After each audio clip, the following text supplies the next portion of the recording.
Thank you everyone for joining today. Very excited to have you with us to look back at 1 year since we launched India Sandwatch in the public domain. Some of you have been travelers in this journey as we've made progress over the past year. Some of you are here for the first time, but excited to have all of you here. I'm going to share my screen. Can you confirm if you can see what I'm sharing? Yeah, okay. All right. Thank you. Um,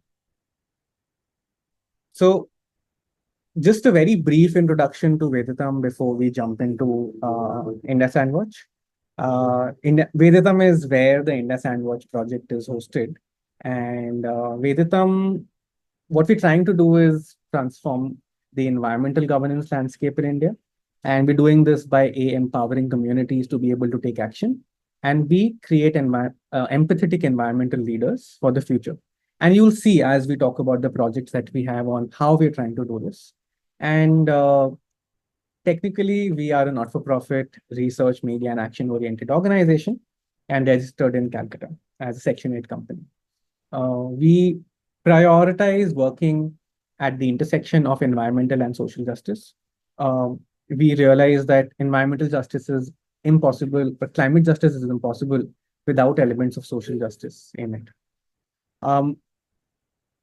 Vedatam has two flagship projects, Moving Upstream and India Sandwatch. I'll briefly talk about Moving Upstream and then we'll talk about India Sandwatch. But beyond these two flagship projects, there's a lot of other things that we do at Vedatam. Doesn't get captured within these flagship projects. But quickly, that these are on what you see on the screen, some of the rivers that we've walked as part of the Moving Upstream project and fellowship. It's been me, other team members, and many of our fellows, 23 fellows who have walked different rivers in India as part of the fellowships. There's so much intimacy with which we've been able to see these rivers, understand these rivers, and we have, through these walks, created material that we are using to communicate, to talk about these rivers, which includes a documentary from my 3,000-kilometer walk along the Ganga. And we've created zines, soundscapes, writings that have appeared as books, writings for children. And it is through these walks that I was personally exposed to the issue of sand mining in rivers of India. And all of our fellows also in all the rivers that they have walked have observed this issue of sand mining. And I'm not going too much into the detail of how this project started, but it is slowly this understanding of the challenges that our rivers are facing that pushed us to do something for the issue of sand mining, which stood out to us as a very critical and important issue to address. I'm joined today by my teammates, Shani and Ria, who will be speaking later on at different parts of the conversation today. But I'm also joined today by my co-conspirator, Akshay, with whom we had picked upon something very randomly that was happening on the internet and made it into a full-blown project. And it's been a journey, and you'll hear more about the journey and journeys of change making also later on in the session. And whatever we were learning about this challenge of sand mining, what we've also done is to we've created a framework to be able to assess it. We've been what we were constantly seeing is we were seeing these instances of mining activity that were being reported about, being talked about. But what was the larger frame in which we needed to see this?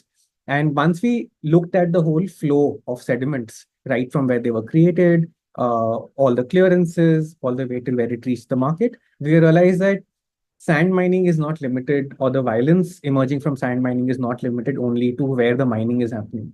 It's before, it's after, it's a continuous thing. But what also emerged for us that all these sites of violence were for us also sites of intervention. And that's very crucial, that we are looking at change making, we're looking at accountability by identifying all these sites of intervention. And which is where India Sandwatch comes in, which is an environmental accountability project by Vedatam India Foundation. At the heart of this accountability project is an open data platform. And this open data platform we've built with Ulloy Labs. And this platform is enabling collection, annotation, and archiving of data related to sand mining in India. We are building collaborations, and you'll hear from a lot of our collaborators today. And we are also developing capacity for different kind of actors to be able to understand this better and also to be able to take action. I will invite my colleague Ria to take it from here and speak. Ria? Yeah, thanks. So you can go to the next slide. Ria, you might have to speak a little bit louder. Okay. Is that better? Yeah. Go for it. Okay.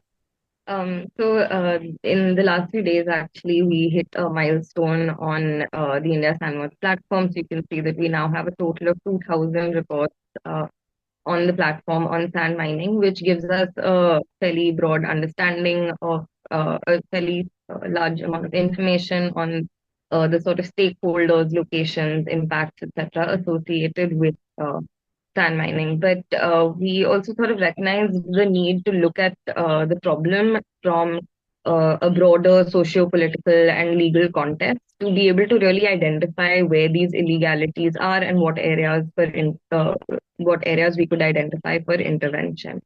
So, along with so some of the data that we collect includes policy documents at both the national and state levels, legal or court documents, as well as government documents like tender reports or district survey reports, which is where the locations of identified sand mining sites are often proposed by the district administration. Um, you can go to the next. The way that we do this, or the way that India Sandwatch works, is at three broad levels. One is collecting data and building the archive as a body of evidence. The second is to actually use this data to build an understanding of the problem and inform the interventions that we could take, and to share the data and learning with citizens, with partners and collaborators, and to then use it in legal or policy related work, reporting, research, activism, etc.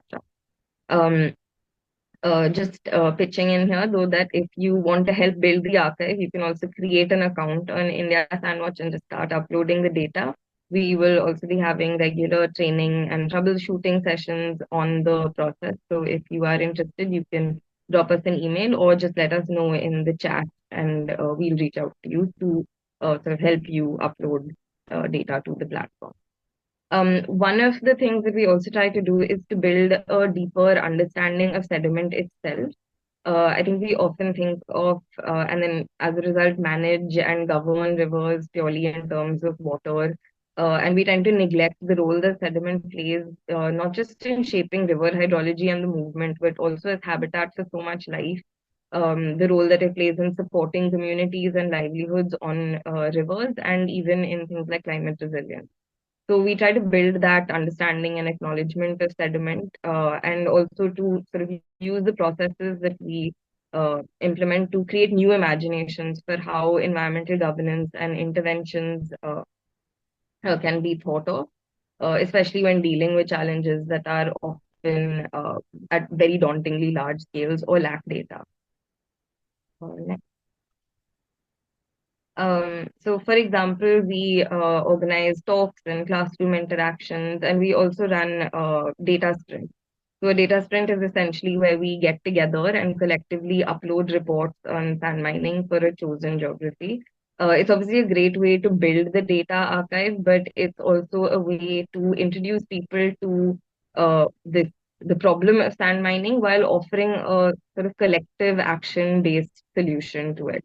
And we found that this working together also helps to alleviate a lot of that eco anxiety that we feel when dealing with these really big environmental challenges.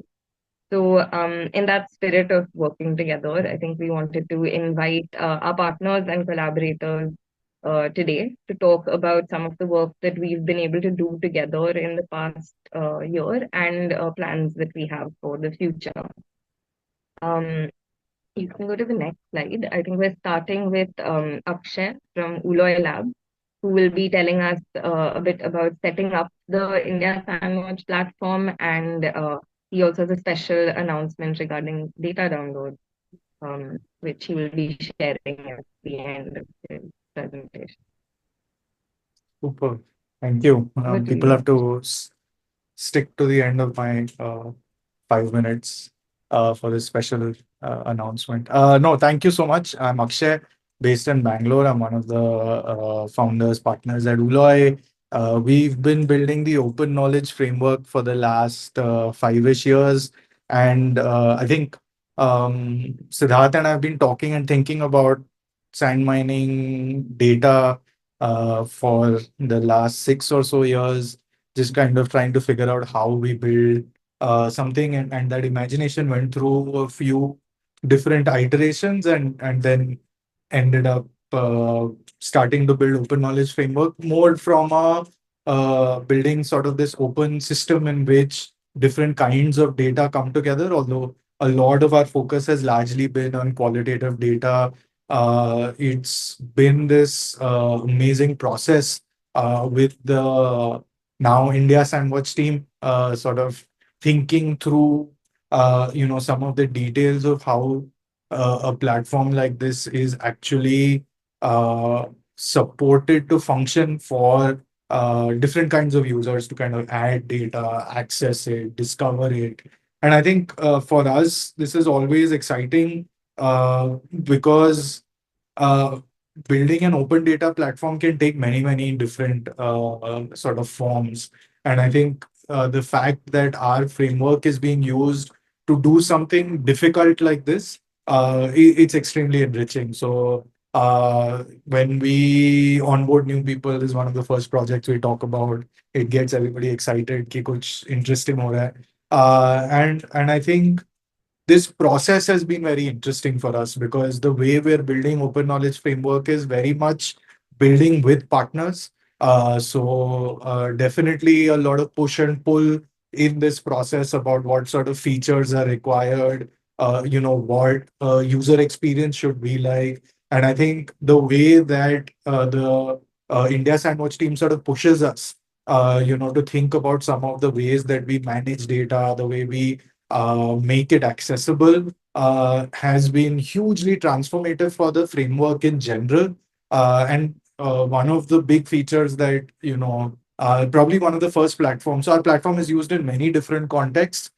This is one of the only open data kind of use cases in this sort of format. And the big feature reveal today is the fact that we're making CSV downloads possible for all logged in users. So on India Sandwatch, anybody can sign up for an account, and you'll get access to the various kinds of data that are on the platform. Download it in CSV format. Although that CSV format is not close to perfect. It's I think while working with this, the level of detail we've gone into, we realized we need to change some of the way we are structuring our data and some of the packages we're using for the CSV download. So the CSV download also has gone through a lot of evolution. It is now available for download. And I can kind of quickly show you what that looks like.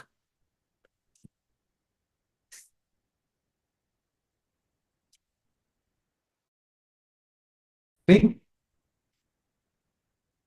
Yes, can see your screen.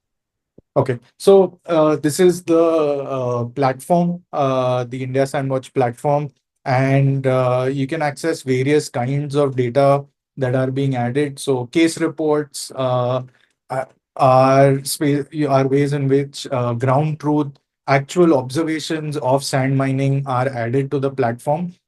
News reports are various kinds of articles in digital, physical newspapers or news portals that are kind of added to the platform, and district survey reports, court documents. I think Siddharth talked about it, but I'll just quickly show you what news reports looks like. So one is, we have about over 1,600 news reports that have been added to the platform, which just boggles the mind. But anyways, we have 1,600 plus reports. The interesting thing is that if I filter by a particular river, in this case, the Chambal, I can download just those 98 results. So let me download that data. Give it a second, and I can kind of open that up. And this is in numbers. I don't have Excel, but basically, what it does is, With screen share. oh, I shared only Firefox, didn't I? Now? Yeah. I'm sharing the wrong screen. Am I No, sharing the right screen? Okay.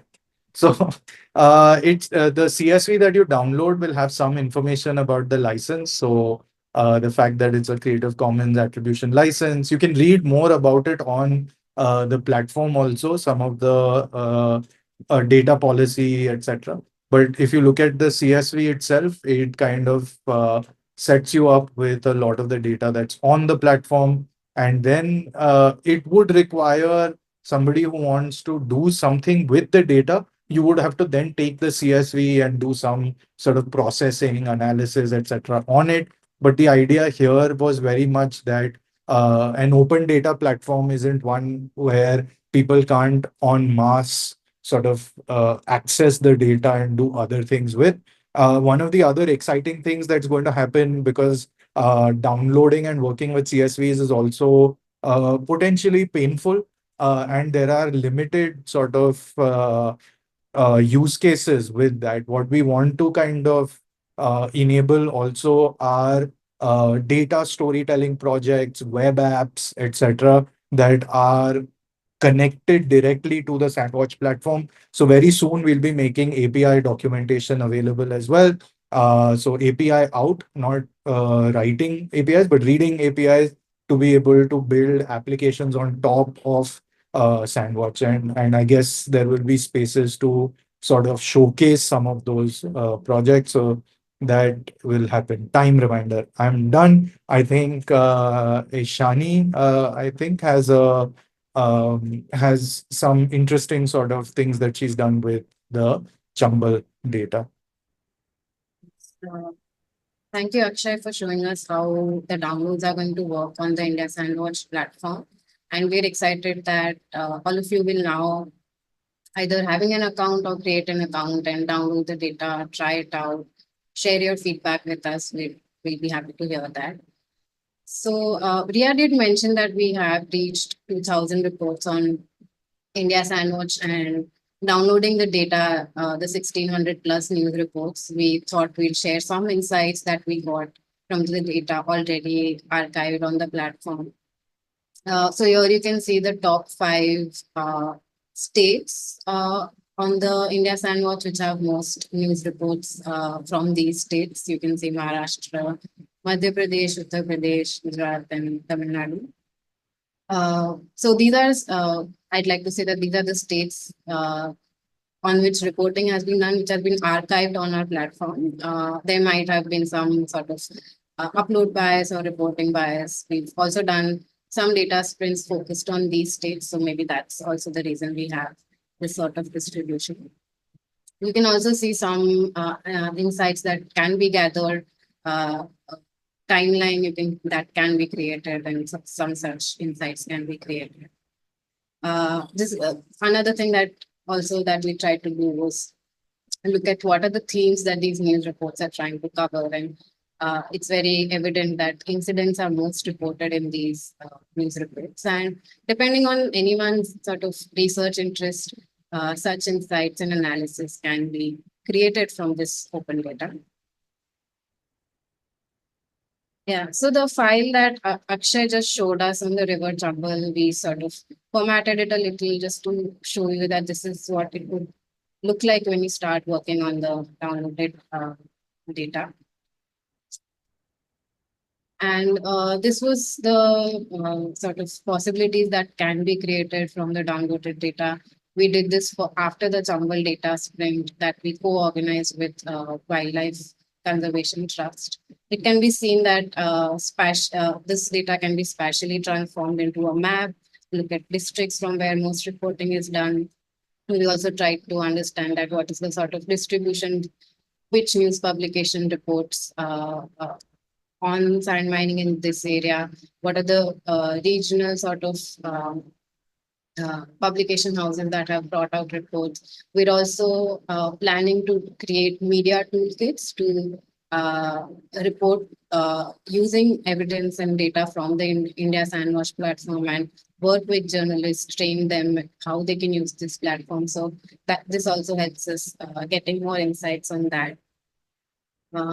And just as I mentioned that we co organized the data, Stumble Data Sprint with Wildlife Conservation Trust, and I'd like to speak a little bit about the partnership we have with them, sort of looking at biodiversity, river ecology, and the impact that sand mining has on the flora and fauna. And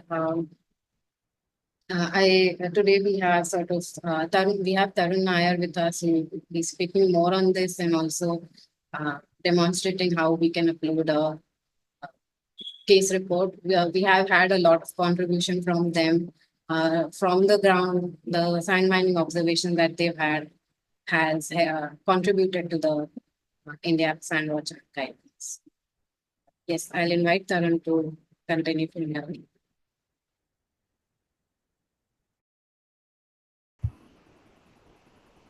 Yeah, is my screen visible to you all? Yes. Fine. Yeah, so I'll just give a brief overview of some of our work and the collaboration with India Sandwatch.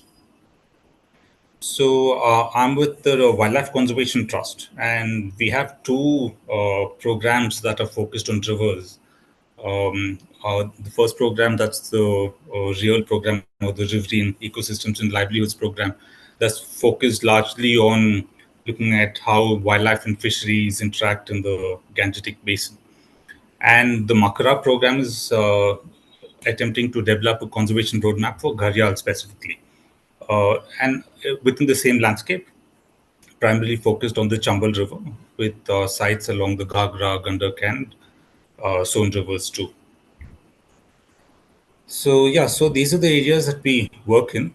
We've been active in the over the last year, and some of the activities include monitoring species distribution, looking at population trends in these areas, getting a hold of a sense of what threats are present in these landscapes, primarily from fishing, sand mining, land use, land cover changes, linear infrastructure, and so on. And we've also got a component that's focused on outreach and capacity building.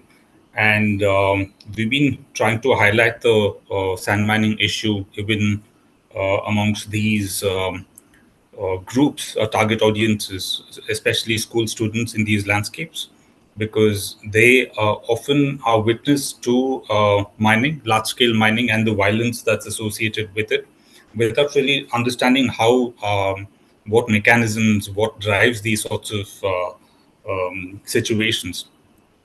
And yeah, so we've been, apart from just presentations and so on, we've been trying to have these sorts of role play games where people imagine themselves as sand miners, as people within larger society who have to deal with sand mining. So, and that's been interesting just to see their feedback and what their experiences have been, because many of these students are from riverside villages.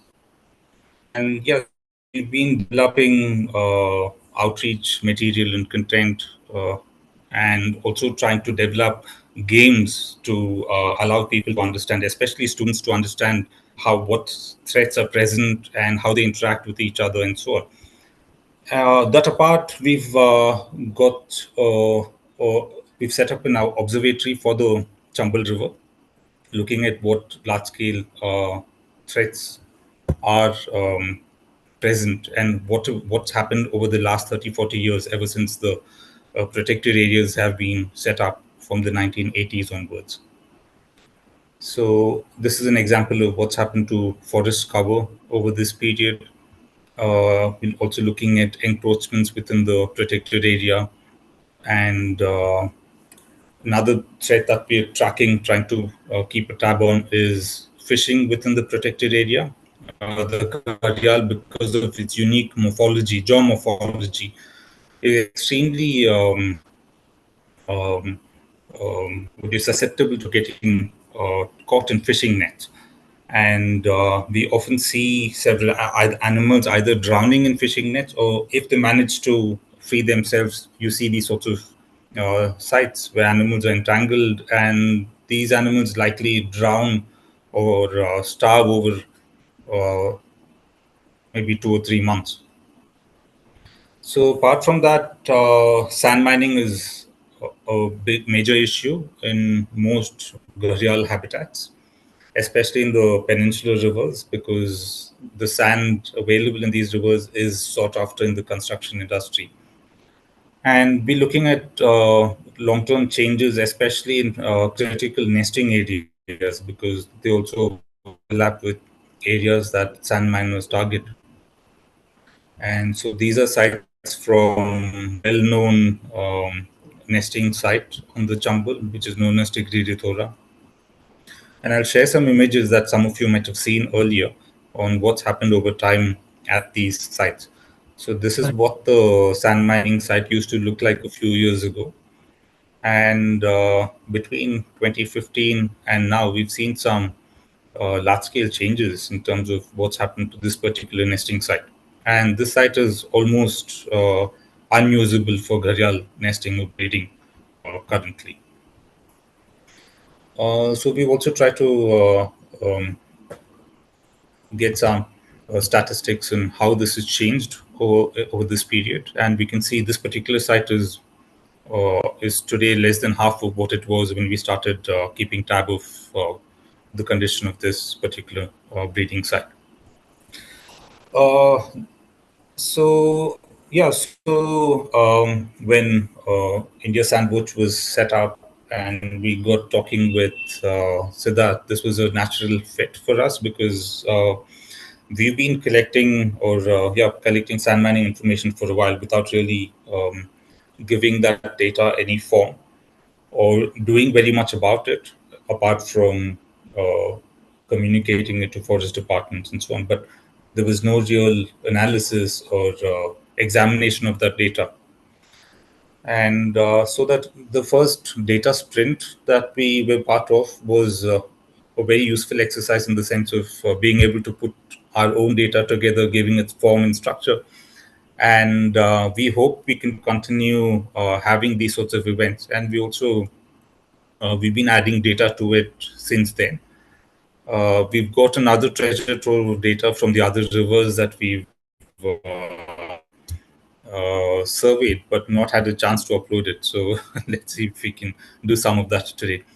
And we're also part of a field visit that the India Sandbot team and partners from the Global Policy Lab. So they were all in the Chambal in March, if I remember. And this is an image that they helped annotate, and it shows you the scale of mining. This is again the same breeding site, and you can see what condition it is in.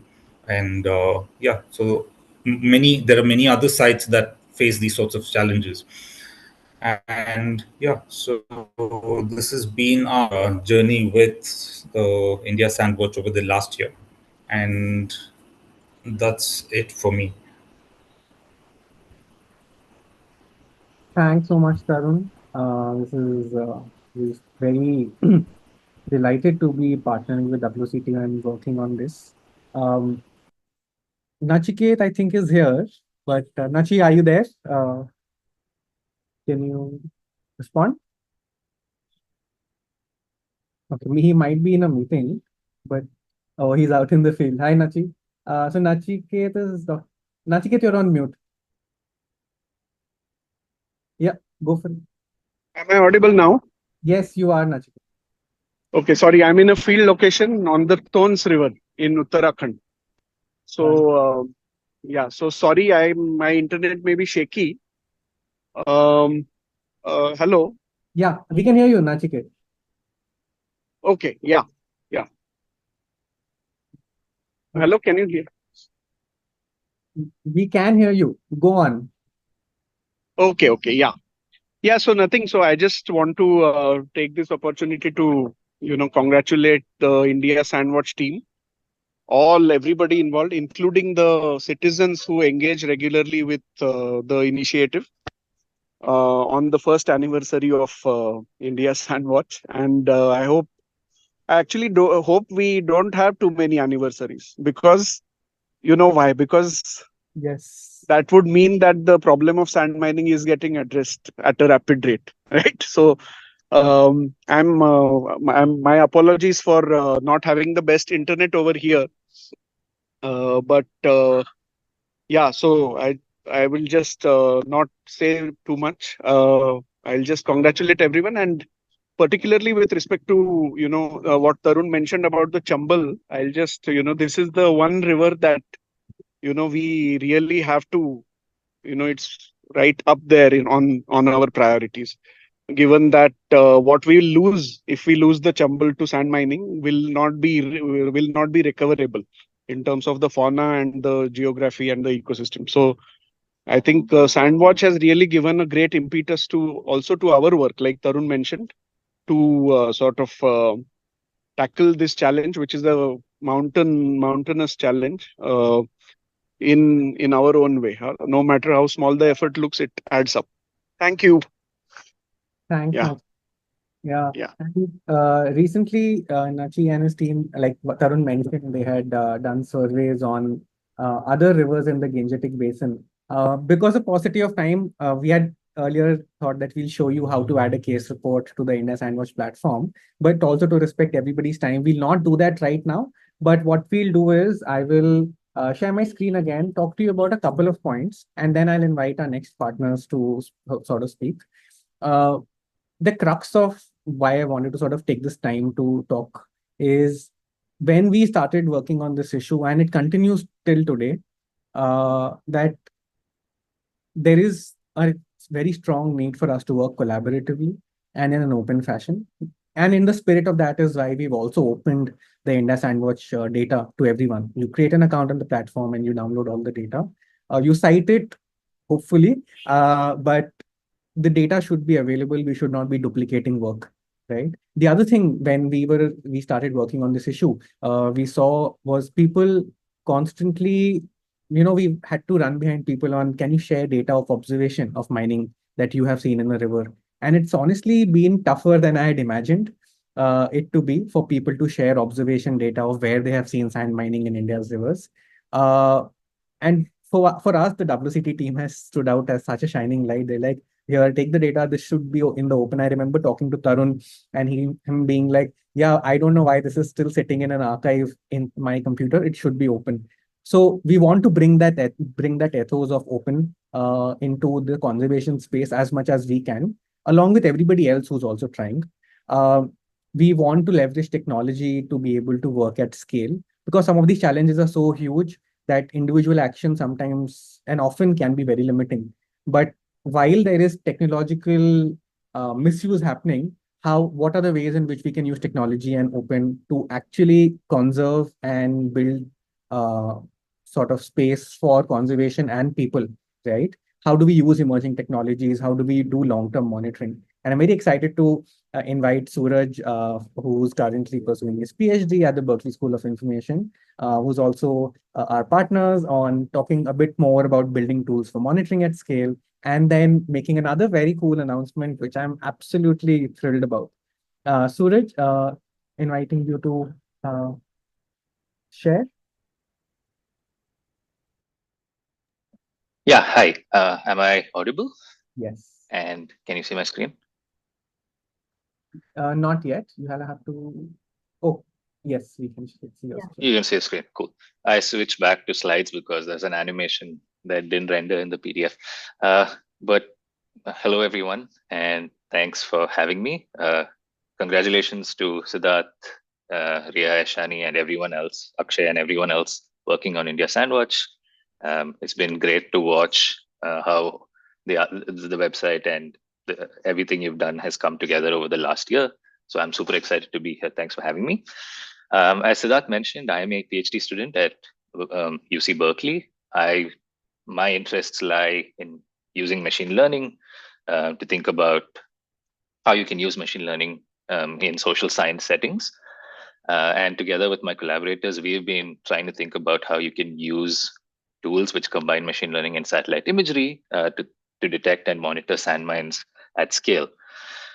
So I'll talk briefly about what we've been doing over the last year.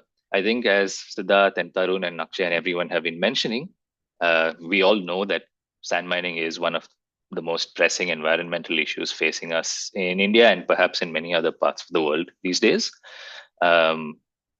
Monitoring and sort of keeping track of what's happening is really, really important. But as everyone on the call has been saying, there's this persistent gap in data availability, a lot of which is being filled as WCT teams and others go physically in the field and do surveys and things like that.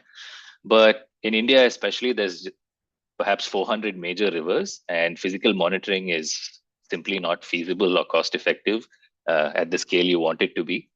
And so what we're talking about today is perhaps another option you can think about, which is using emerging technologies and freely available satellite imagery to track sand mining activity at scale.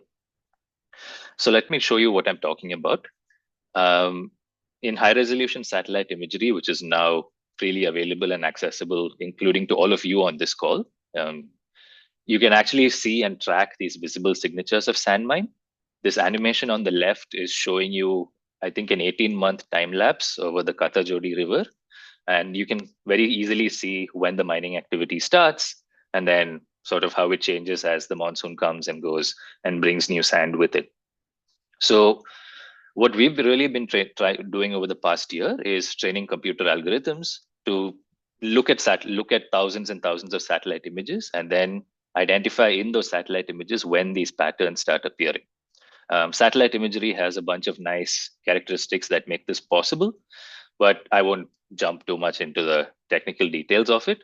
I think for purposes of this call, all I think we need to focus on is the fact that perhaps at this point in time, there's more satellite imagery freely available and accessible than ever. This imagery exists as a historical archive. You can go back 5-10 years in reasonably high resolution imagery. And this imagery is updated pretty frequently and in near real time. So you could imagine a situation where, and that's something we're working towards, where you have monitoring happening on a monthly basis, all of which is kind of freely accessible. There's some computational cost that might be involved, but the possibilities are pretty exciting. So how does all of this work? Well, we've seen these images, and obviously we can see these visual patterns and we can say something about them. But what we've been doing over the past year is been sort of hand annotating these images to tell exactly where the sand mines are and how big or how wide or what the extent of these sand mines is. And then this is the data that gets fed into a computer model, if you will. We've hand annotated sand mining sites across maybe 30 or 40 rivers now, which has resulted in close to maybe 10,000 images over different time steps, telling you when there is a sand mine in a location and when there isn't. And this really is just the backbone of what the model sees. A lot of this data comes from India Sandwatch. Stuff that many of you have uploaded, so thank you very much. Things we've collected on field visits, and then things that we've found as we've been staring at satellite images ourselves. And the magic of all of this is, so based on data from maybe 50 sites, we can now generate predictions across the entire set of river basins in India, including in areas and places where we have no data officially collected on sand mining, but where satellite imagery exists. And that really is sort of the trick which unlocks the possibilities for monitoring and evaluation at scale. So what comes out of all of this? Well, this is one example. This is the river Mahananda, a portion of the river Mahananda. And what comes out of our model are predictions essentially, which are these colored blobs on this image. The darker the blob, the more likely it is that there's a sand mine present. This image is from, I think, November 2021, which is when the WCT team was on the river Mahananda. So we had no idea that data from this time existed. So I was very excited to just quickly generate predictions for this time step. And what I've done in this next figure is overlaid like GPS locations that the WCT team has provided alongside predictions of where sand mining might occur from our model. And this is really cool because our model has never actually seen this data. We don't have training data from the Mahananda River for this time period. So this is just really a computer model providing us a best guess of whether there's mining or not happening on these sites. And it's really cool to sort of see that it coincides really nicely with actual physical real-time observation that the WCT team has done. Some things to note. So our models, as far as we can tell, does really well when it comes to predicting where large mining sites occur. A lot of these other X's are observations where there might have been boats or smaller mines, and or instances of maybe a single tractor or something like that. And that's something that doesn't really get picked up yet. And that's part of that is because of the challenges of imagery. But we'll see what we can do to sort of fix that.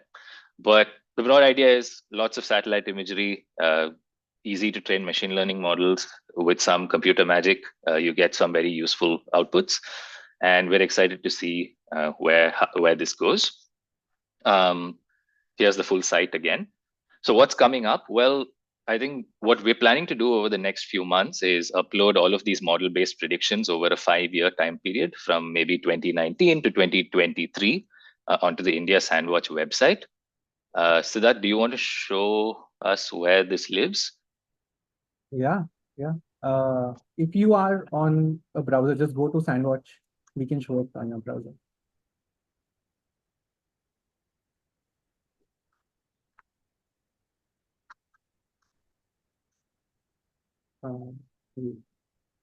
Did you open a tab? So I can't see. Oh, sorry. Let me stop sharing my screen. I can do it in that case. Yeah, can you share it? Right. Because Okay. I don't have the tab open. All right. Yeah. So this is the Sandwatch site for those of you who may not have visited it till now. There's a lot of stuff on it as we've talked to you about. But under the resources tab on the site, there is a page called mining predictions that you can go to. You can do it right now if you'd like to. Okay. I think let me switch to my different account. We'll fix the access issue. That shouldn't take a lot of time, but give me a second. We'll fix this by the end of the call. But if I go to the mining prediction site, this is basically the page you will see. And on this page, there's a little bit of text explaining what this is. But what's really got me excited is, let me just go to the predictions that Suraj just showed for Mahananda.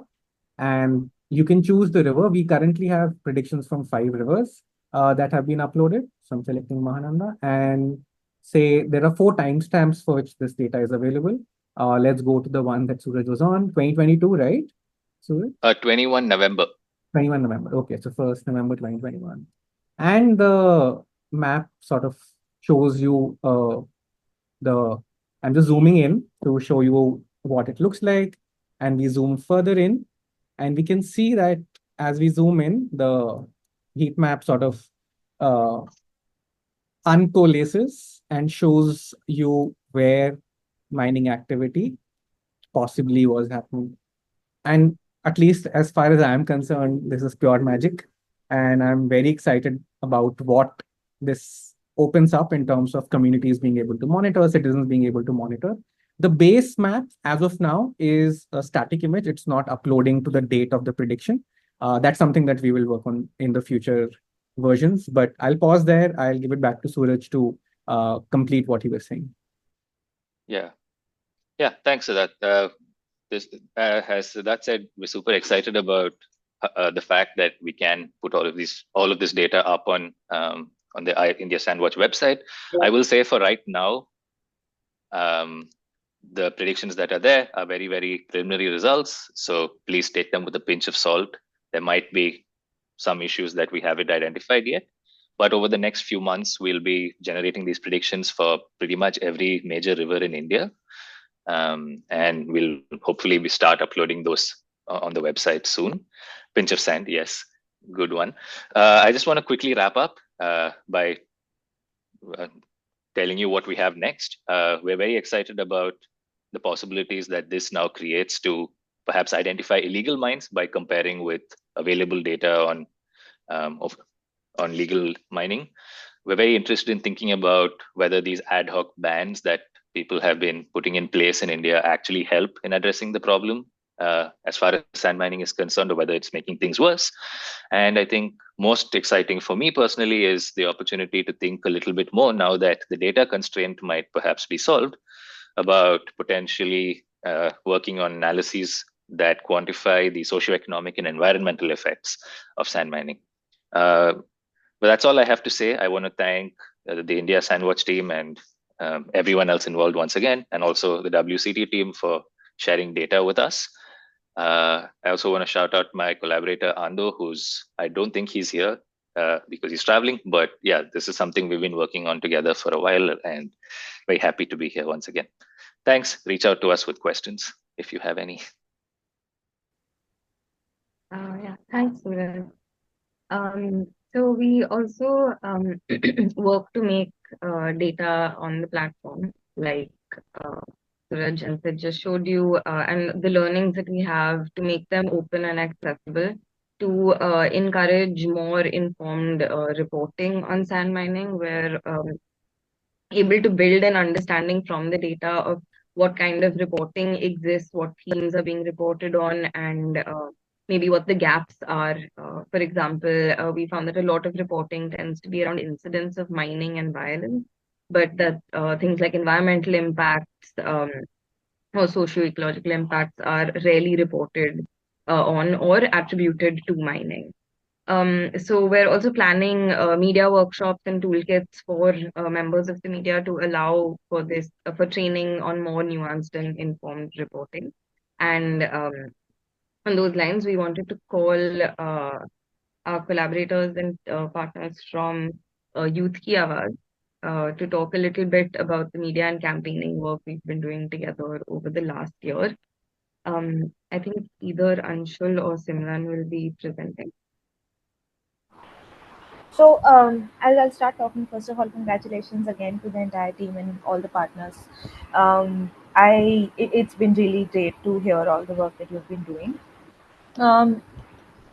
We signed to work together with Veritam in 2023, and the idea was to be able to like all the work that Siddharth is everything that Siddharth has said about in accountable environmental governance, and also most importantly to understand how we can mainstream the conversation more around the issue, and use the various communities and the various toolkits that we have at Youth Ki Awaaz to be able to build and understand what the public perceptions right now are around it. So the first thing that we did was um, YK's Writers Training Program in 2023, which was focused on local journalism and local storytelling. We collaborated with India Sandwatch, specifically Siddharth there, where Siddharth came in and he trained these journalists on different aspects of like right from introducing to the topic to the policy and legal frameworks, how ISW functions, and how where are the media loopholes right now, and how can we help and ensure that citizens around citizen journalists as well are able to kind of understand this work and also contribute to the reporting and fill those gaps, all the points that Ria was talking about, right from the environmental impact to policy frameworks, etc. So these are the two stories that Siddharth is showing on the screen. One was written by Josefa from UP on how like what are the general impacts on the region, etc., and how a lot of neglect is allowing all of this to thrive. And Ritu wrote it about it from sorry, just one second, yeah. Ritu wrote about it from the point of view of Maharashtra and the new mining policy that was introduced there. And yes, these are the two workshops, and that's where we kind of ended. These two reports are, I think, available on both our websites. We're very happy to share the link with you. And now the point, just to talk a little bit about where we're going from now. We're very excited to be working with ISW, using the toolkits that we have at this point, which is public polling and surveys, to build campaigns online. The idea is to, first of all, of course, create that mainstream awareness about the issue in general, and other than that, understand what is the reporting like right now, what is the our community's experiences inclusive, is the reporting intersectional, can we figure out ways where we can train people from these communities themselves, so that they can talk about more, they talk about the issue more regionally and from the point of view of from their point of view, and yes, to just generally spread awareness and to create more literacy around the topic. We've already started doing that. ISW has published a bunch of polls on the platform, and we're going to start curating and collecting these data, and also figure out how we can qualitatively also use some, who we can speak to, etc., to ensure that we're able to holistically understand these questions. From then on, the idea is to be able to use this data to then collectively, build large scale campaigns. But I think I'll stop there. Siddharth, please do add anything about our collaboration that I might have missed out on. And yes, very happy to be here and to be able to share all of this. Yes, thank you. Yeah, thank you, Simran, for sort of showing us what is possible through writing and reporting, and how we can create campaigns to reach more people and create awareness. Some other communication that we've been working on is sediment stories. We realize that it's important to sort of talk about sediments in a way that it's not just an inert material, but it hosts and creates habitats for living species. And to create that understanding, we've been speaking with people who work on sediments and sand mining. We've uh, done a set of series in which we spoke to journalists and ecologists, researchers, biologists, and we plan to do more such. We want to talk to architects, legal practitioners, anyone who's sort of working around sediments and sand mining, to create that understanding that the entire flow, that where sediments get created, what is their role in a river hydrology, and create more communication around that. The second sort of poster that you see in the middle is another thing that we do is post our data sprint. We create visualizations which communicate in an interactive way that what happened to the data sprint, what is possible, and what have been the outputs of the data sprint. We've also been interacting with diverse groups of people. We've went to universities, spoken with students studying environment studies, policy, and we also interacted with several civil society organizations to sort of discuss the impacts and the huge issues, the scale of sand mining, and what can we do collaboratively and collectively. So in that context, since we've been meeting and engaging with diverse disciplines, I'd also like to now invite Kabini, who is a designer, an artist, and she has had her journey because she was a fellow of the Moving Upstream Betwa Fellowship, and has also worked with us at several occasions. Yes. Hi, everyone. Also, congratulations on 1 year of India Sandwatch. It's been really cool seeing how this project took shape and how it's flowed along. I'm going to talk about my involvement with Veditam and my journey along as a designer and artist. Yeah, thanks, Sudha. We can go to the next slide. So I was a fellow on the Moving Upstream Fellowship in December 2019, and we walked along the Betwa River around 110 kilometers over a period of 2 weeks. the Betwa, which is in northern Madhya Pradesh, close to Bhopal. You can see a map of our walk along the river. I can go next. So personally, for me, what was interesting being on the fellowship is that usually when I work with information and I work with a lot of different research organizations, is relying on other people's research to then interpret and communicate. So this was an opportunity for me to directly interface and interact with the space.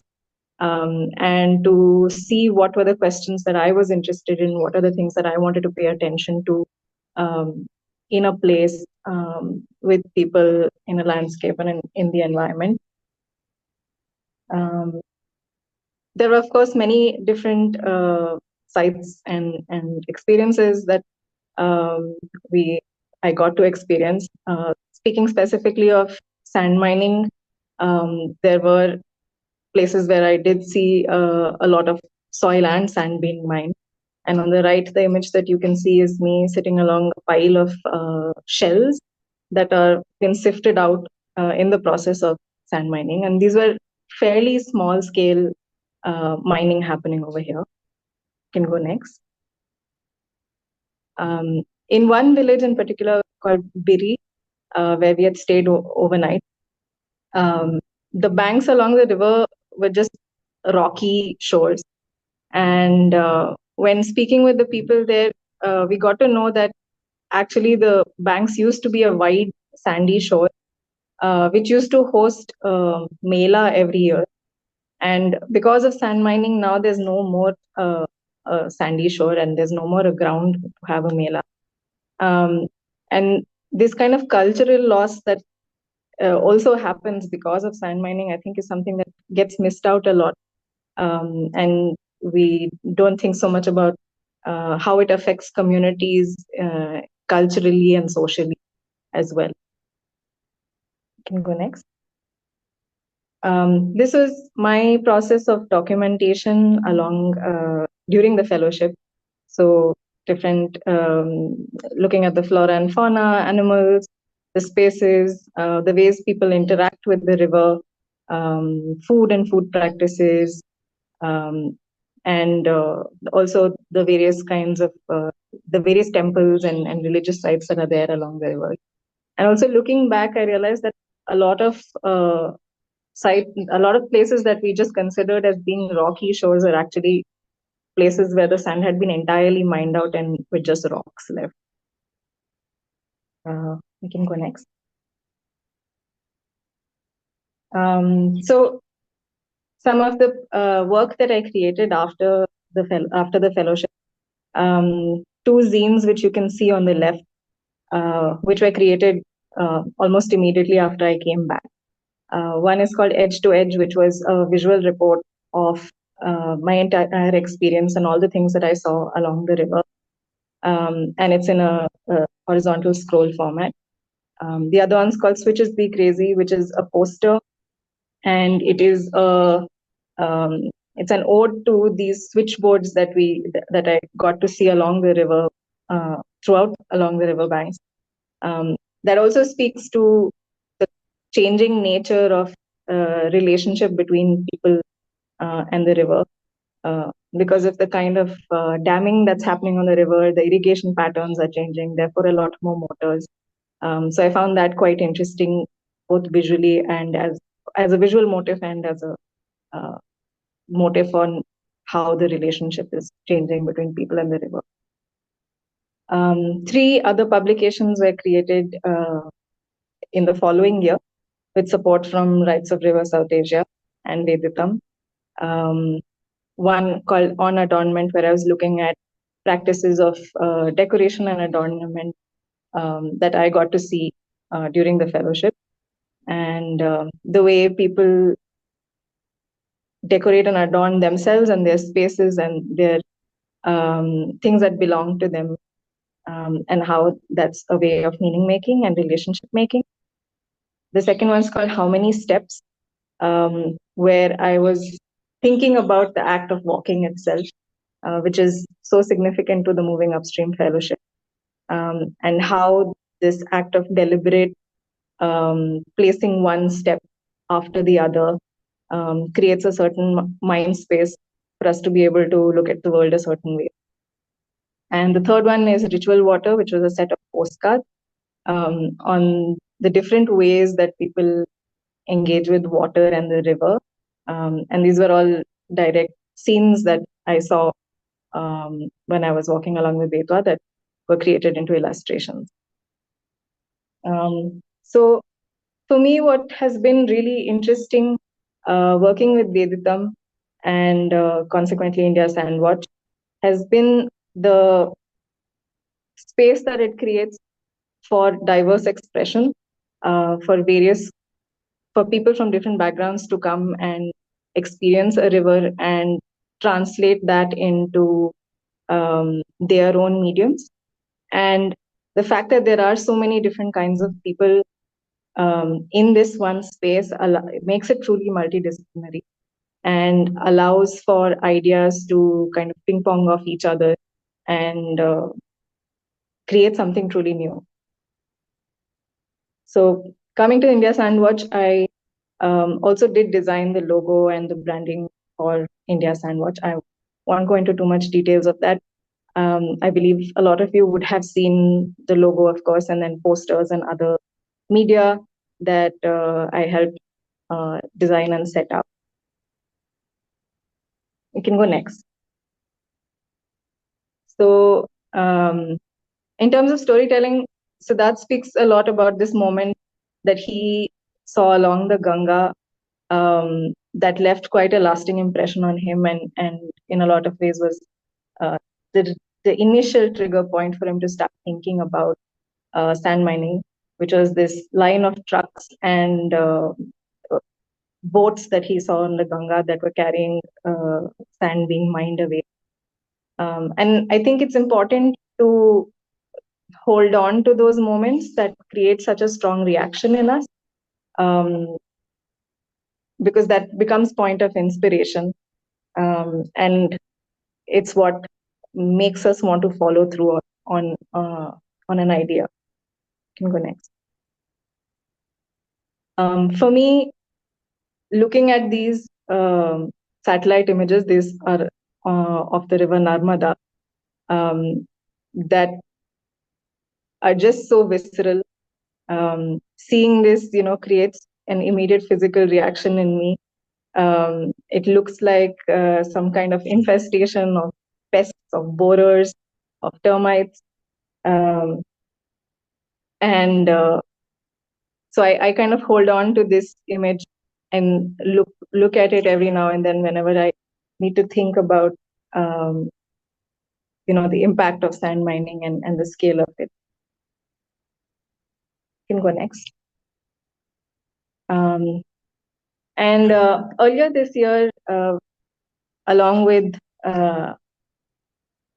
Agami, we started, and Veditam, we started talking about how to talk of the journey of India Sandwatch and how an idea takes shape, with the intention to inspire other change makers in following their own ideas. And I found this quite significant because often we see fully conceived and finished products out in the world, and without a real sense of the process behind it. And I feel like it's very important to know what went into making something. And I find that that's much more inspiring. So I was quite excited about working on this project together, where we trace the journey of India Sandwatch.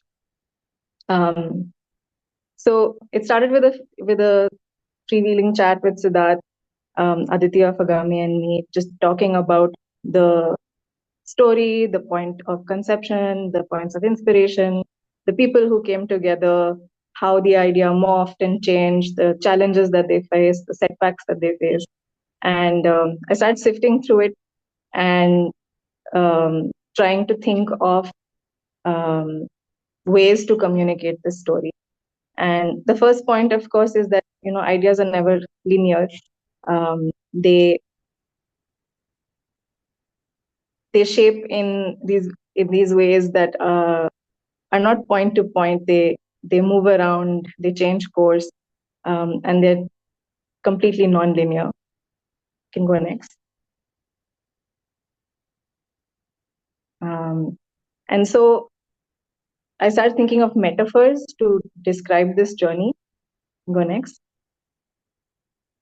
And of course, it just made sense to use the metaphor of a river to describe the story. Can go next. In just all the ways that it responds to the environment, it responds to challenges, it bends and arcs to and away. It is fed by other water bodies, it feeds other water bodies. It has tributaries and distributaries that shape it. And so, can you go next? Next, yeah. And so I traced the entire journey of India Sandwatch from start to now and possible futures in the format of this scroll that starts with the scene that Siddharth saw right on top of the boats and the trucks along the Ganga, taking sand away. And all the different people and conversations and influences that have helped shape this project, and going on to the various activities that are happening right now and the future possibilities as well. And so it's been really great to also hear from everyone that have been involved in the story. So people that have been little elements along this piece of work, I'm getting to see and hear from today. I can go next. And these are some close-ups of the scroll, which we are also launching on Veditam's website today. So I encourage you all to look through it, zoom into it. There's a lot of detail in the story and visually. So I ask you to look through it, zoom into it, take your time reading and going through it. It's been really wonderful working with India Sandwatch on so many different things. And I'm looking forward to working more in the future. Thank you.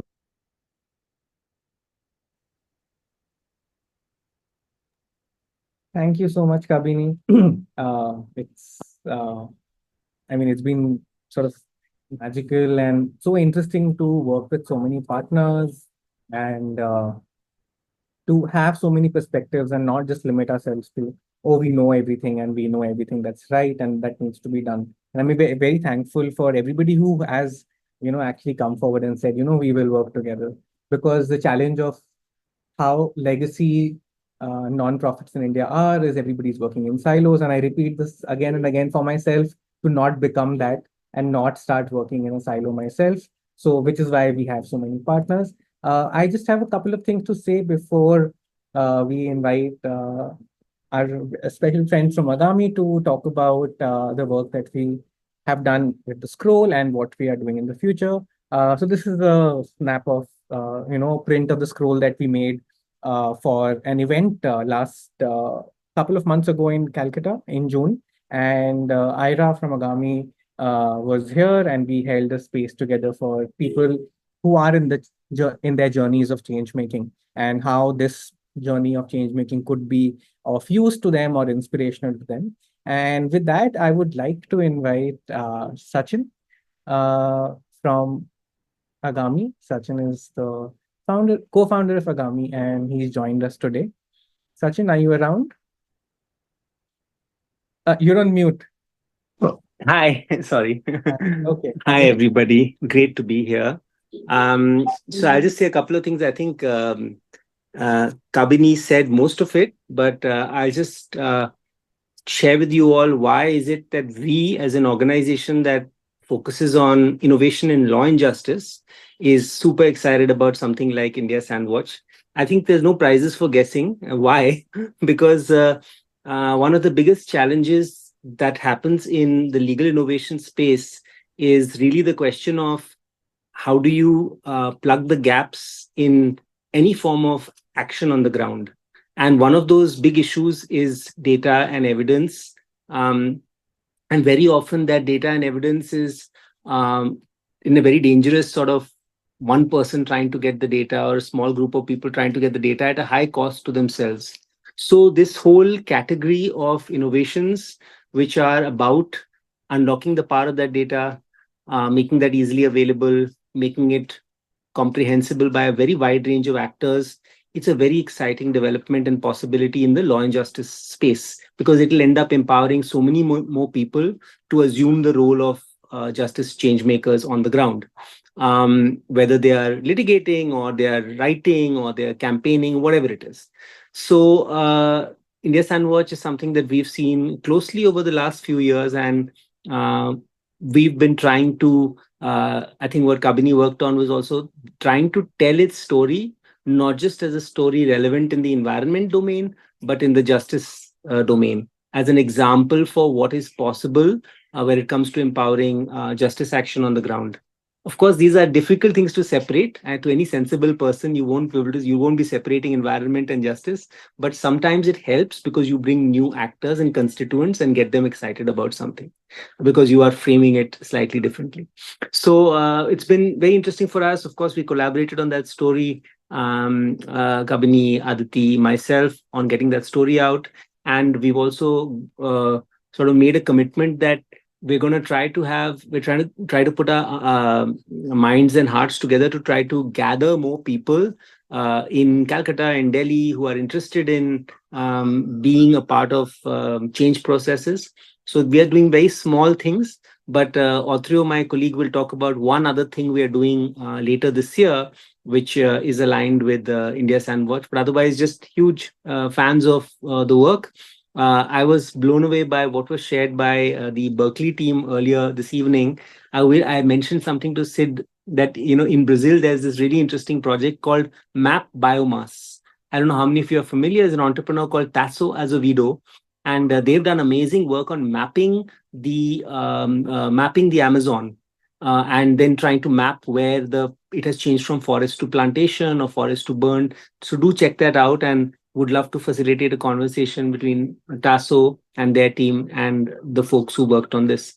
But also, maybe you can plug in a little bit about the upcoming AI for Justice residency, and we can take it from there. But congratulations once again to our dear friends from Puloy and Vedatam and everybody else who's worked together on this.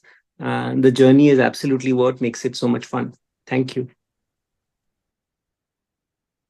Sure, maybe I can just share a little bit more. Firstly, many congratulations, Sid and ISW team. And it's been I've gotten to meet Sid and the team just over the last year in different capacities. And one of my first memories of meeting Sid was he was doing this walking tour at Panchgani. I didn't really know him that well that time. And then somewhere, I don't know where I read it now, but somewhere I read something that he had written about walking as one of the most primal acts that we do, right? Like almost as a pace of things. And also to build on that as a pace of change, that any meaningful change needs time, but then those small steps really matter. And when I'm a lawyer by training, and I work with Agami.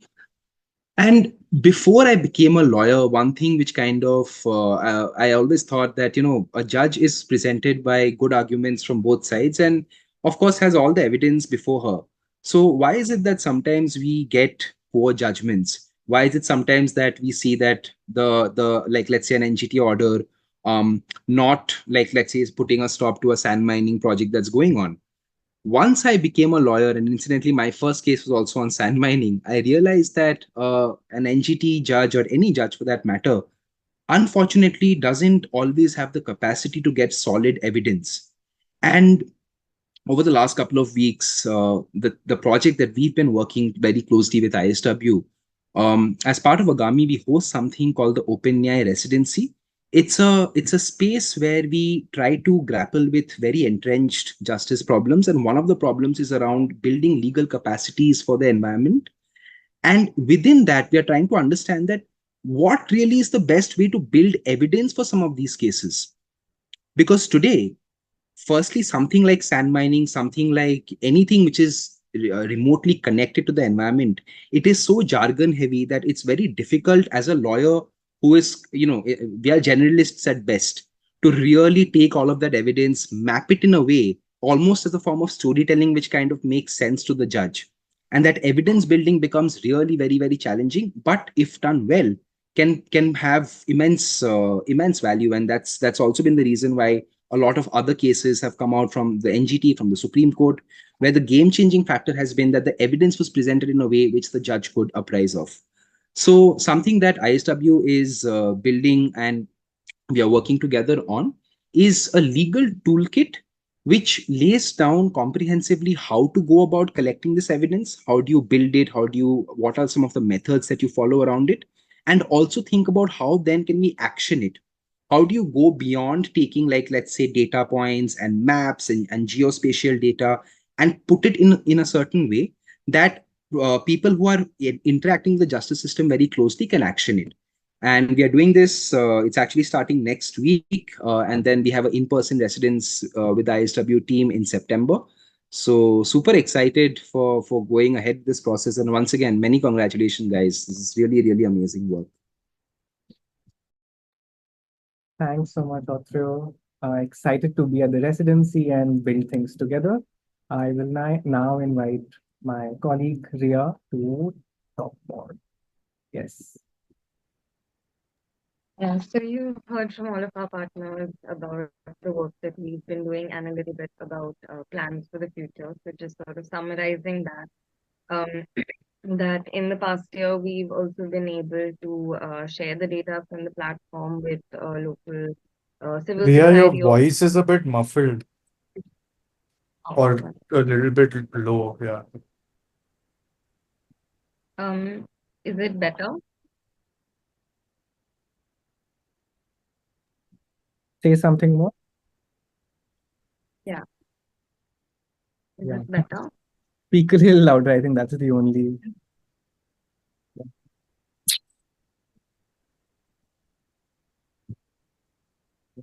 Hi, is this better? Yes. Much better. Yeah. Um,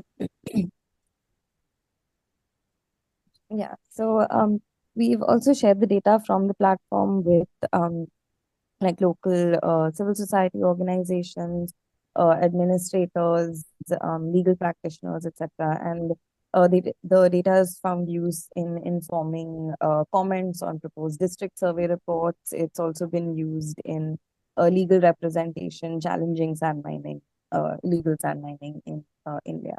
And the way we look at it, obviously, is that we're dealing with a very large problem. And so we're really eager to engage with more partners, more collaborators, and to continue the work that we're doing with our existing partners and collaborators to continue to build this awareness and evidence and empower more action on sand mining in India. So in terms of future plans, we're looking to obviously expand the data archive to make it more accessible, to make the data more actionable through toolkits and workshops, and to continue working with our partners. Because obviously the challenges of how large scale this problem is and the poor availability of data necessitate this sort of collective action.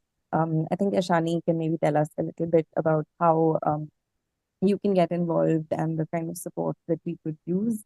And then we'll open it out to everyone for a discussion. Yeah. Just one thing before Ashani comes in, I do want to mention that I think Ria touched upon it briefly, that in the past year, enforcement agencies, officials have used data and knowledge built out of India Sandwatch to take action. SOPs are being created within government agencies to address the issue of sand mining. The evidence in the form that we have imagined in the framing that we have put is being used to address the issue of sand mining in courts, and it's being accepted in courts. So for us, it's a big step also when we are working with our partners at Agami to even strengthen that legal toolkit further, where it can support so many different people. And that's truly when the power of scale emerges on the community side, because usually, we hear so much about oh, technology, this government is using this technology, that technology, but none of that is actually transparent to citizens. Citizens are in the blank. Government might be using advanced technologies, but as long as that technology and the output from that technology is not transparent to civil society, that technology might as well not exist as far as I'm concerned. So we are trying to see what we can do on the public side in order to advance this and many of these conversations. With that, I'll invite Eshani to tell you about how you can collaborate with us and work with us. Yes. Yeah, I think we are looking for people to contribute to the platform, use our platform. Let us share with us how you plan to use the platform. So if you don't have an account, we request you to make an account, go through the platform, let us know what you think. Get in touch with us if you have any thoughts and ideas for collaboration. We regularly post on social media about our upcoming events, so you can know about when we're doing our next data sprint. Come join us. If you feel that you are organizing your organization or people in your network can sort of collaborate with us, do let us know. We're also running fundraiser this month, so contribute to that and share that in your networks if our work resonates with you. And get in touch with us or let us know if you or your organization is an institutional donor, or help us get in touch with people you know. Thank you. And yeah, I think we can now open to questions and discussions or thoughts that you have. Yeah. Just at least from my end, I want to mention I've not been able to look at the chat completely. So we will try and look through the chat. But in the meanwhile, we want to hear from you. And I think that's more important for us. If you want to speak, just raise your hand using the function on Zoom. If you can't find it, just put in the chat that you'd like to speak. But we actually want to hear from people who we have not heard from at all. Like, people from outside our networks or, apart from people who've talked today. So, yeah, opening up the floor now. Raise hands, just put in the chat that you want to speak and we'll but we absolutely would love to hear from you.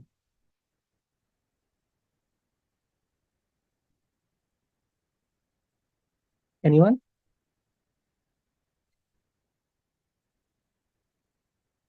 If you can't find the raise hand feature, just unmute and talk. It's fine.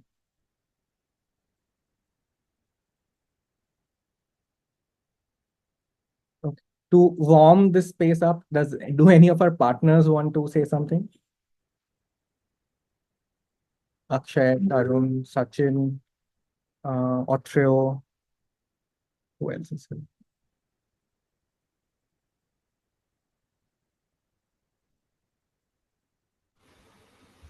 Yeah, Siddharth, can you hear me?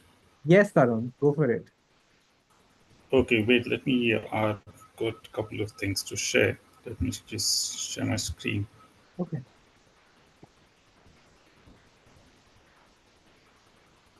Is my screen visible? Yes. Yeah, so something that I missed out during my session was why these sorts of databases are useful. So we've been collecting and collating information on sand mining, specifically in the Chambal, because that's been a focus area for a while. And so we maintained an online database, and somebody got in touch with us. This was just a visitor, tourist to the Chambal. And he was so shocked by the scale of mining and how open it was that it motivated him to write about his experience and how useful this is, or is it just us ranting about something that we don't like and what we've seen and so on. But oftentimes and unexpectedly, these things do set other things in motion. There are domino effects. And this particular article I think because it was published in a prominent publication like The Hindu, it was picked up by the district administration and it set into motion a bunch of actions on the ground. And then the NGT Sumoto took cognizance of this article. A lot of officers were pulled up in the district, in Rajasthan especially. Yeah, so these are just examples of how these sorts of both people writing about it and having this sort of database can be useful. And that apart, something else that I forgot to mention was that, so based on this India Sandwatch, and this was following a session with some other colleagues when we discussed what these sorts of portals can do. So we had a group discussion at the World Species Congress, Siddharth included, and yeah, we conducted the session, and one of these, and some of this was also adopted in the resolution.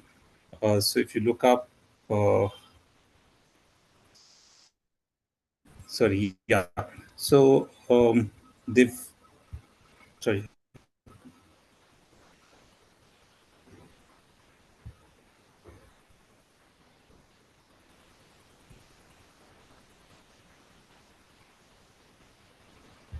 Yeah. Tarun, are you sharing something?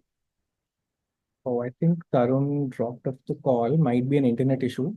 He will rejoin. But I think there are some comments. I'm just trying to go through the chat. One thing that was raised by Gaurav, and I think Bhumika also said if a speaker can address this. I think it's absolutely important for us to look at social hierarchy, especially caste networks, and how this enables. So, if we talk a little bit about the theories of change and the ideas that we have uh, at India Sandwatch and the way we work, we clearly see that resource sovereignty has to be looked at as a way to address the issue of illegal and unsustainable sand mining, where areas where mining activity is happening often are severely impoverished. And often for people who are in those areas, the only way to earn any livelihoods, given the social conditions and the political conditions, is through daily wage work, maybe at a sand mine. What we have often seen is usually the people who are earning this money come from higher social capital status, which means higher caste status in India usually. But very rarely would it be an economic thing, only where it's a person from a lower caste who's running the space in that region.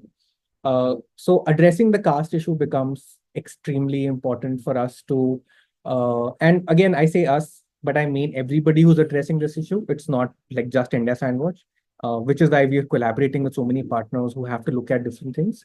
But even for reporting, right? Like if you see the Sites of Violence framework, and the video will be out in a couple of days, and we'll share it with you, where you see how the Sites of Violence framework accommodates for social hierarchy as a factor which allows for unsustainable and illegal sand mining to continue to happen. So I hope that addresses the problem at one level, and the other is that for a lot of the people who live in villages along rivers where mining activity is happening, these are rivers which are bookended by villages that are bookended by rivers on one end.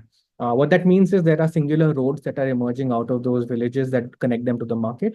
And when such heavy machinery like heavy trucks laden with excessive sand ply on those roads, it also destroys those roads, creating issues of access, which is a justice issue, which creates air pollution, which is again a justice issue. It creates a violent space where people, especially women and children, feel fearful for their lives, again a justice issue. And which is why I think we're also very excited to be working with the team at Agami, because justice is interlinked at every point. It just opens up and it shows itself in many different ways.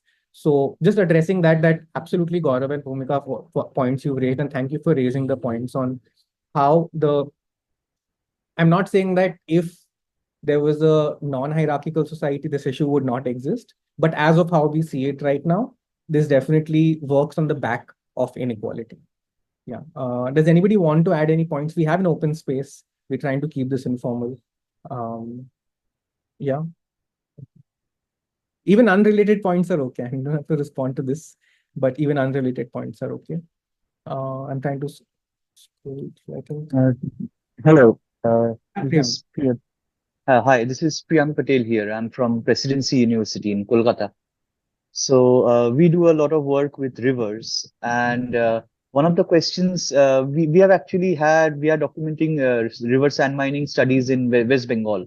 There are some rivers that have started to be mined for the first time after 2015, and then there are a couple of rivers where mining has actually been stopped, and we are seeing some samples of river recovery where bars are reforming, but the scars on the riverbed they stay.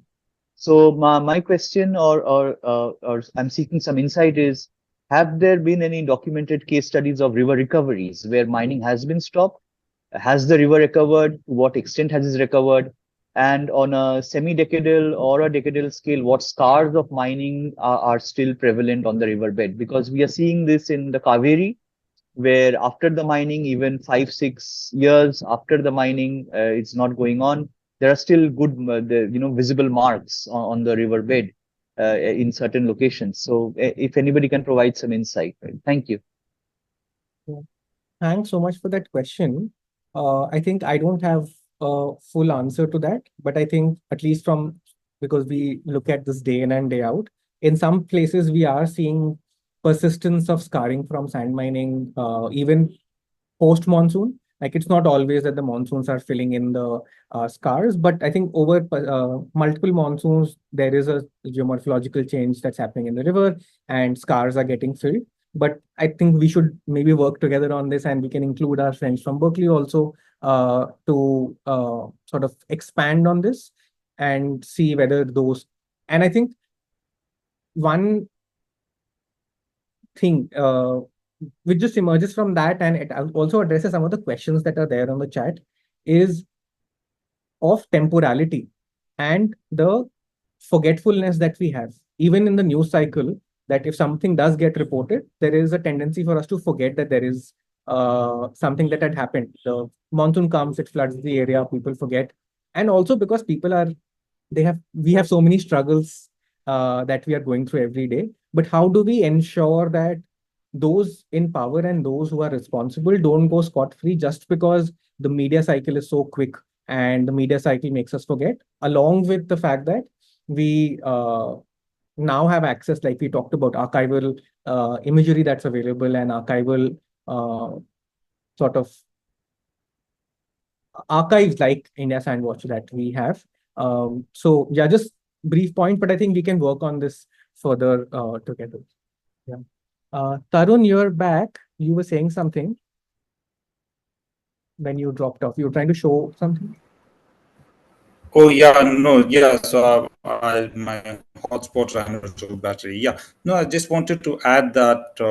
So that discussion, which is part of the Congress, so some of it has been adopted in one of the resolutions, which recognizes the role of local communities as sentinels of change and to monitor illegal activity within their surroundings. So that seems to be a little who win because they've adopted the essence of that discussion.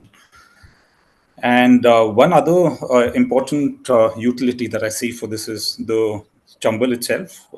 The National Board of Wildlife a couple of years ago denotified parts of the protected area to allow illegal mining, arguing that these legal mines will put an end to illegal mining. We know that's not going to be the case. And so illegal mining continues even today.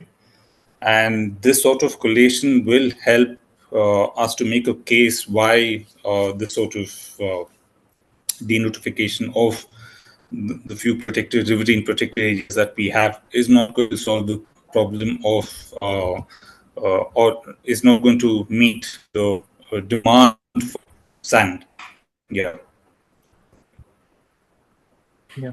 That's about it. Yeah. Thanks, Tarun. I think I remember when we were last together and Tarun and our team were discussing, and Tarun made a very interesting point that less than 5% of India's area is protected under various laws for wildlife and environment reasons.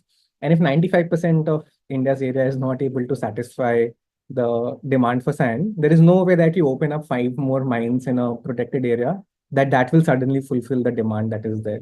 So it might be a fallacy of approaching the problem through that lens. And we are trying to work with the WCT team to monitor these sites on a longer time scale so that we can actually show with proof that this is not really working. This change of denotification of this protected area is not working. So excited about working on this, but unfortunate that we have to work on this at all. Just one thing from, I think a lot of comments, a lot of you have mentioned that you have seen sand mining activity in rivers in India. It's an earnest request that if you're listening now or you're watching this video later, go to sandwatch.in, create an account, and create what on the platform. If you click on add data, there's an option to create a case report. It allows you to enter the date when you saw the mining, where the GPS coordinates of where you saw the mining, and basic observations from that location. I can actually, and thanks Akshay, that is a good suggestion. Our friends from WCT actually shared with us observations from the Mahananda River. And I'm going to actually show you what adding a case report looks like. Can you see my screen? Can you confirm? Yes, yes. Yeah. Okay. All right. So once you're logged into the platform, what you do is you click on add data. And from here, you add a case report. You can add all of these kinds of reports. I'm clicking on adding case report. I do want to clarify this is data that Nachiket shared with me. So, but I'm uploading it using my account right now. What Nachiket shared was this is on Mahananda River. This was from Katihar district, Bihar, and the date was 23rd November 2021. I'm just putting the title for the case report so somebody can easily understand, but I'm going to add the observation details over here. So it's 23rd November 2021, and I'll click on the date here for it to register. Once that is done, I'm going to add serial number 1. I have the latitude, longitude that was shared with me. I'm just going to put it in the box here. I'm just pasting the latitude and the longitude. One thing that we have done, one thing that we have done as part of our work on the platform is once you add your date of observation and your location of observation, you can click on this button called Fetch Map. The platform will send a request to the Sentinel system, and we will fetch an image that is close to this date and from this geocoordinate. Unfortunately, it's a December date, a November date, and that means that there's extreme cloud cover. So what you can see is only clouds in this image, but this data then does get added to our database. I can maybe just change the date and show you what it would look like in a non-cloudy month, but I'll change the date back again. Just give me a second.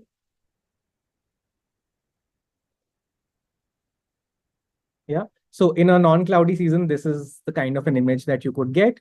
And the geocoordinate would be somewhere in the middle. And somewhere here, I am guessing is where the mining would have taken place. But I'm just going to switch it back to the actual observation date. That is 23rd November 2021 and fetch map for that. And then there are a few simple questions to answer.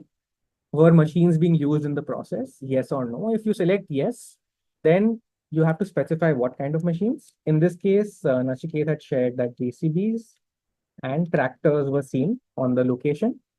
And if you have images from this location, you can add, but if you don't, that's fine. The reason why we are working on this is like we have made this field optional is because we understand taking pictures at such locations can be very dangerous, fatal sometimes. And then once you have added all these details, you have to add which state this was in. So I know that this is from Bihar, so I'll select it. I'll add the tag for Bihar. District, in this case, I know it is Katihar. I'll select Katihar. And the river here is Mahananda. Right? I've added all the details. And I should be able to publish. And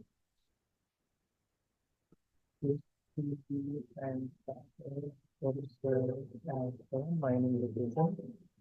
If you have more notes on the location, you can add a picture if you have. And once you're done, you hit publish. I have an administrator account, so my report will be taken straight through. If you create a new account in India Sandwatch, your report will be submitted for moderation, which then has to be approved by one of the moderators. But you can see this is so simple to create a record of mining activity on the India Sandwatch platform. And what's interesting is you can share updates, which include if you have administration related data, if you have tender data, if you have district survey report data, if you have other documents regarding environmental clearance, news reports, court cases. And I have created this case report on the platform, but anybody else with an account can actually add this data. So teams can also work together to build a case for a specific location, putting all the documents in one place. And if you have future observations also, you can add future observations here. And we can observe one location over time through something like this. Any questions? I think there's some chat here. Okay. Does anybody have any questions? There's a question from Smriti in the chat asking, does sand mining happen there at night? Yeah, that's a good one because for those who don't know, categorically sand mining at night is not allowed in rivers in India. So if you see sand mining happening at night in a river, it's illegal for that mining to be happening. Any other questions?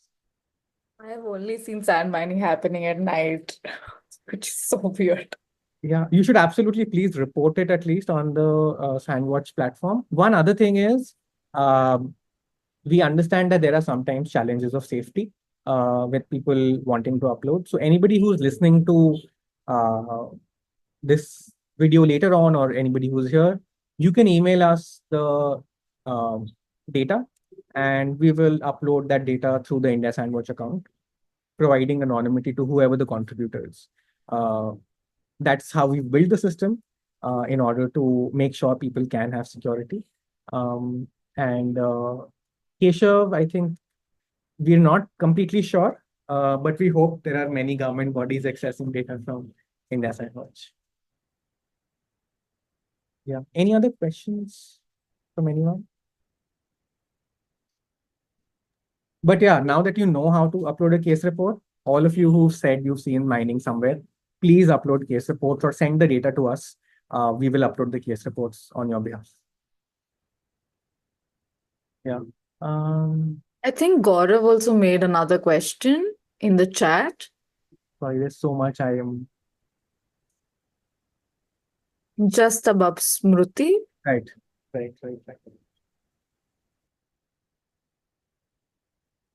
Oh, yeah, right.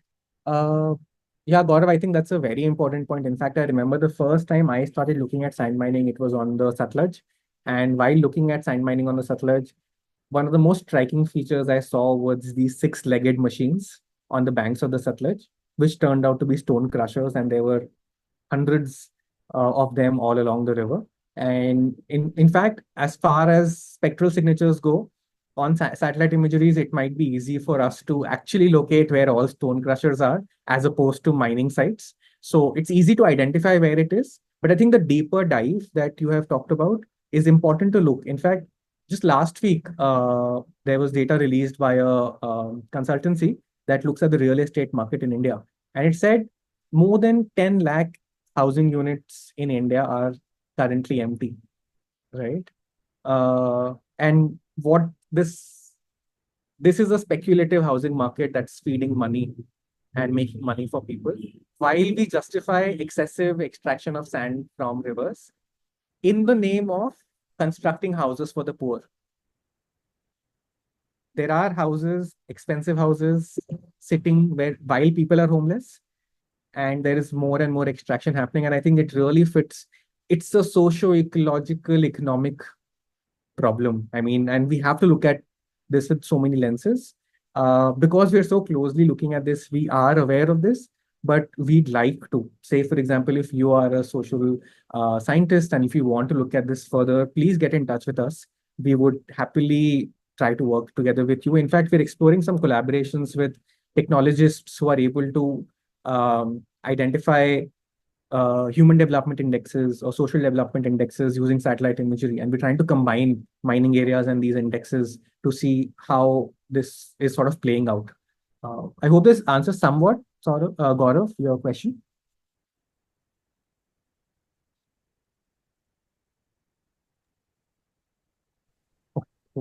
I think just one thing I want to add, right? Like this is an invitation also to ask questions together. Because I think there are a lot of questions. I feel like I think Suraj mentioned this, like now that the data is less of a problem, not that it's not a problem anymore, or at least we have some visibility on the data or a system to gain more visibility. We're able to ask more questions. And I think point is, how do we ask these questions together and how do we build a community asking intersectional questions, multidisciplinary, interdisciplinary questions? And I think that is the power of this as a space. And I feel like something that, the Sandwich team and us discuss very often, and strangely enough, we also push for this, is the platform is only one tiny, tiny part of this effort and this puzzle. It's actually everybody's experiences and the questions, their curiosities, etc. That and their convictions, their hypotheses that should inform this work, and that we should be doing together. And I think that is what it should be, that this becomes a community that's asking questions together. Yeah, that's my submission to this group. Yeah. Kabini, you want to add something? Yeah, I wanted to ask that someone had spoken about using some of the data to file a case in the court, and that helping either put a stop or regulate the mining. So I wanted to know how citizens could use this data to move things along legally. That's an important question. I'll answer briefly. Athreya, did you want to also add anything to this point? Why don't you go? I'll go after you. Okay. So I think there are a few layers to this. One is you have data on where mining is happening, when is it happening. You compare it with where it should happen and where it should not happen. And you put 2 and 2 together and say, hey, this is wrong. And you go to the court and say, this should not be happening. You want the court to pass a judgment in your favor. The court appoints a committee or directs somebody to take action. And here is where the biggest challenge comes, right? We have seen again and again the contempt of the court, and the court orders actually not being implemented, or not being implemented in the truest spirit that it should be implemented. So there are multiple layers of bureaucracy that are in contempt, but they continue to remain in contempt without any repercussions, which is where my understanding is that if we are able to make connections of, when we have this sort of data available, we can also link under whose watch is this happening. Is it happening under a certain police station? Is it happening under a certain MP, MLA, block development officer? The reason we've opened up this data to such extent is we hope that things that we are not being able to do, other people will analyze it and be like, you know what, since the time this particular politician has come into this area, there seems to be have been an explosion of excessive activity here. And those are real possibilities now, like which was hypothetical some years ago. It's a real possibility for us to trace this. So I think it's a double, I think the solution or the justice aspect here is not limited to courts, but also in the idea that people have power. People are not powerless. We are not dataless. We are not evidence-less, and we are able to see. And we have to, I have a friend Gopal who says, people who don't have franchise, like English-speaking people like me, vote with their feet, right? Their migration is their vote. How they move is their vote. And I think this is going to be true now with how data is being used and where is the pull and push that's emerging from this kind of a data. Athreya, if you wanted to add. Not much to add. Kabini, building on what Sid said, like my sense of this is that, especially in a legal system, the real challenge is how do you convert raw experience to formal legal language? And that gulf is really huge. And with anything, right? Like, for example, for me, as somebody who spent some time at the NGT and is generally a little bit aware about how legal systems work, uh, next time if I or somebody I know is doing a sand mining case in specific or a riverbed mining case in specific, there's so much of data which now it's crowdsourced, it's available out there, or there's a community to sort of tap into. And I'm also sort of empowered by the fact that, like, for example, I don't always need to go to the court. I can take that information and almost repurpose that and send it to different, like, bodies of power. So, for example, at a local level, I can send it to my MLA or the MP. I can send it to the the bureaucrat who's in charge of that, things like that. But it's only because this data is possible. But like the moment you think of converting into some kind of a legal language, that is a huge challenge. But I think that if there was there are some technologies, like for example with AI and language and things like that, people are experimenting with these things. That how do I put in this raw data, or how do I put in instances of what Sid has labeled in his framework, the sites of violence? Like when I am experiencing a site of violence, how do I convert it and package it in a way which is palatable at a certain court of law? And that is a gulf, but I think it's a gulf which can be solved a little bit by thinking about that middle layer between raw data to the end language. And what can come in the middle? It can be some form of technology, it can be paralegal support, it can be lawyers who can do sessions, and many ways to imagine this, but you need that middle gulf to be bridged a little bit. Thanks, Autrio. Just want to say also, because we're at the end of the time we blocked for all of you and we want to not extend the time. We'll be here if you want to chat more. We'll switch off the recording and we can keep chatting. But thank you so much for coming to this session, all of you. We are super pumped to have such an audience, a diversity of audience. And I think it's incredible, and it fills my heart with joy every time I see people from different backgrounds, people from different practices, and people with different thought processes who come together, which is where the multidisciplinarity really shines and offers, at least in my head, a hope for where we can head. And super excited, as you can tell. I'm finding it difficult to find words to talk right now, but we will share a lot of resources. We'll share contacts, email addresses of all our partners if you want to reach out to them directly. But yeah, I'll pause here. We'll stop the recording and we can stay and chat if we'd like to. But thank you so much, everyone, for joining. And yeah, I'll stop the recording.